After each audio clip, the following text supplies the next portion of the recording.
And thank you for staying with us. In light of the death of George Floyd, protests across America have taken place, and more particularly right here in New York City. When you talk about New York City, we talk about District 30. As New York City continues to move forward with its reopening plan, and the NYPD is also enforcing social distancing rules, concerns have risen about racial disparities between communities of color. With frayed relations between cops and minority communities, the question is, what can be done to prevent racial profiling in our neighborhoods? Well, here to talk more about that and further insight is the New York State Senator of District 30, and we're pleased to be joined by Senator Brian Benjamin, and we thank you so much for being with us, Senator Benjamin. Thank you for having me. Thank you.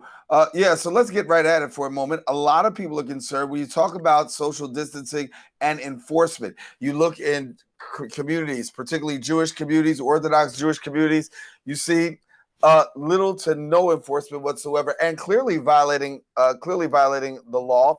And then you look in our communities where they're communities of color, more densely populated areas, of course, and you find a totally different story with law enforcement. And I know for yourself and others, that's of a major concern.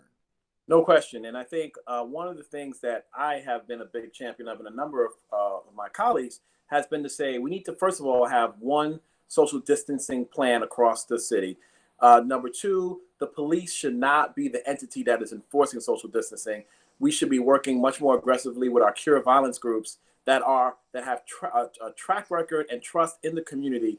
They should be the ones on the front lines, particularly in situations that are a little more testy with social distancing, but there is no sort of violence or crime, et cetera, involved. And I think that's the key thing to understand is when you talk about social distancing, you're talking about helping people save their own lives. Inherent in that is trying to get them to believe that social distancing is in their best interest, not in an enforcement, knee on the neck type of approach to sort of force them into doing it. And so one of the things that we felt strongly is that the police should have been out of this, and that the mayor's office should be funding and facilitating cure violence groups that have a track record on the ground to work with the NYPD. Let's be clear, because sometimes things can get out of hand, but have them be almost like the negotiating team that goes in first. When you're trying to deal with a hostage situation, you don't send in the guns first. You send in let's use the same level of care that we do downtown, uptown, and that's been a big part of what we've been asking for. Yeah. And I know that you're big on police reform, and I want to get a chance to talk a little bit about the bill that you sponsored in May, legislation 1137A, and I'll come to that in a few seconds. But I want to get your thoughts on 50A and the governor signing into law the recent legislation with police reform.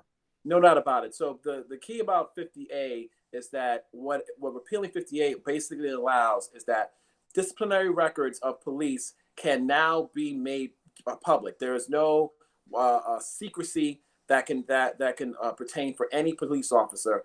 And so if there are police officers who have disciplinary records based on issues in the community, things that we should know about as a community, that now must be released. That facilitates the whole conversation that we've been having around police accountability.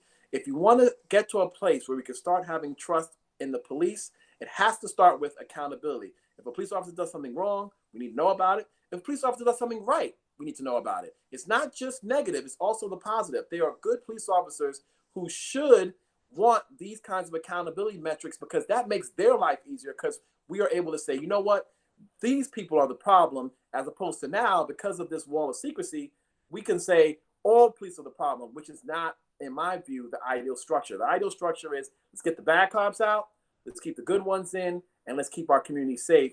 But keeping our community safe should not have to involve over-policing, police brutality unnecessarily. Because they know how to do it in other neighborhoods. We need them to have that same level of care in ours. Yeah. So walk us through 1137A, the legislation that you put forward in May. Obviously, that is calling for some police reform as well. Right. So I passed a bill that criminalizes the chokehold in the state of New York. The reason why that was so important was that if you go back to the Eric Garner case, Eric Garner's the police officer Pantaleo's lawyers made the case that while it is true that Pantaleo used the chokehold, and while it is also true that the NYPD has banned the chokehold, it is also true that it's not in criminal statute. So there is no criminal offense or penalty associated with the chokehold. So therefore, you can't put him in jail over the use of the chokehold. You have to put him in jail for strangulation. You have to put him in jail for manslaughter or murder, and somehow that couldn't figure itself out. So what we decided was to introduce a bill. Well, I did. It's my bill. What I did was introduce a bill that basically said if a police officer applies a chokehold or similar restraint, which leads to serious physical injury or death, that police officer has committed this criminal offense of aggravated strangulation, and it can lead them up to 15 years in prison. That, by that specificity and taking the discretion out of it, it has created a situation where now, as you saw in the case in Queens, that the cop now is going to be Belinda Katz has stated specifically the reason why she is charging this cop with aggravated strangulation was because he used the chokehold and it is criminalized, and there was no sort of self-defense that he could have claimed on that. But either way, you deal with that in the court. You use the chokehold; it's a criminal offense, and you're gonna have to deal with your day in court. And that's what more police accountability. And quite frankly, those are the kinds of bills that I'm excited about. This will probably be one of my most signature bills that I ever passed, and I'm very excited that I can be part of helping to change the culture. See, the thing we got to change is the culture, right? When police know that the law is not going to stand with them when they're doing nonsense, and it's not going to protect them from bad behavior, that will create a shift in the culture. And I think what you'll start seeing is cops will start regulating other cops because they don't want to be harmed by whatever might be happening, and that's a good thing. Yeah, that's a conversation we can continue for a long time. But let me get to your district right quick. I want to talk about some of the great work and the things that are going on in your district. And I mean, that is going on in your district as well. But let me talk to you about the Rainy Day Fund, because you got some great things that are happening, particularly as we're trying to navigate through COVID-19. But share with us a little bit about the Rainy Day Fund. Yeah, so I introduced the bill and got it passed and signed by the governor that will basically, and I know this is going to sound crazy, will create a rainy day fund in the city of New York. What that means is the mayor of the city of New York now has the ability to save and stockpile money for a rainy day. Right now, the city cannot do that. So if the city has more money, and we can get to the issue of whether or not how the city spends money, if that's a good idea or not. I want to come back to that. But assuming that the way they're spending money is the right way to spend the money, and I don't want to grant that any extra money that they determine can be set aside for a rainy day. Why is that so important? Because when you get now to a COVID-19 environment, state revenues are down, city revenues are down.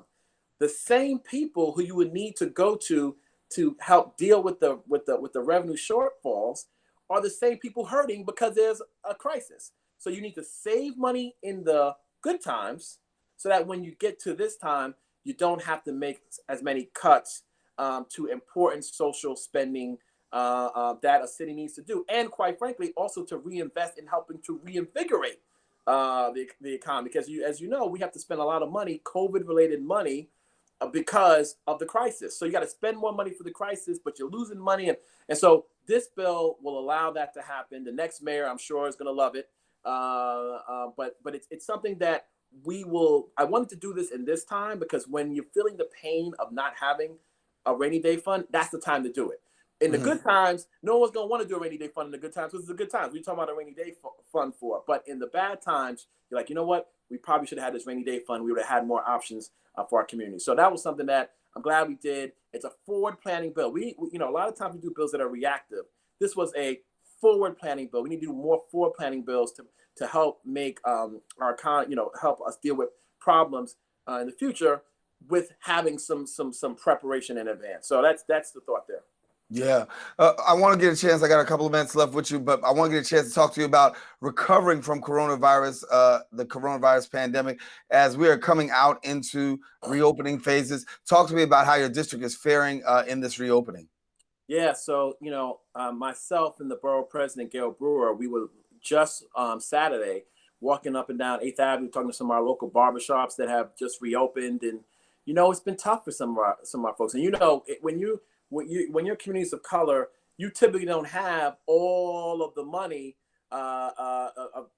background money to help you weather 6, 8, 9, 10 months. number of folks got enough money just to kind of make sure that they can live month to month, or maybe they have money for a month, but then they got 2 months. So as the economy is reopening, and especially with our restaurants, they're reopening. They can't do inside seating. They only can do outside seating. They have to do less of that. The barbers are like, look, I can only do one customer an hour. I'm doing it right, and so they're paying rent on a full economy, but they are opening slowly in a COVID structure, and it's really tough for them. And so we are really trying to figure out how to be helpful. But our small businesses are having a hard time. And I think as much as we talk of everything else, we cannot lose sight of our small businesses, who are the backbones of our economy and our local economy, and they pay the sales taxes and they pay the rent that then helps pay for everything else. And so to me, it's been rough, but we're keeping up the fight and staying on top of it, and making sure the governor knows what's going on in the streets, so that as they're looking at reopening the economy, we do it right. Because last thing we need is to reopen the economy and then have to shut back the economy, right? So if you look at on in Florida and Texas and other states where they just got COVID numbers off the charts after they've reopened the economy, we don't want to be in that position, because that will be even worse than the present structure. Yeah. Well, Senator Benjamin, we're going to have to leave it there. Thank you for coming and sharing with us here on Open. Senator Brian Benjamin of District 30. Thanks a lot, Senator. Thank you. Appreciate it. All right. Listen, we want you to stay with us. We do have more show coming up. We're coming right back right after this.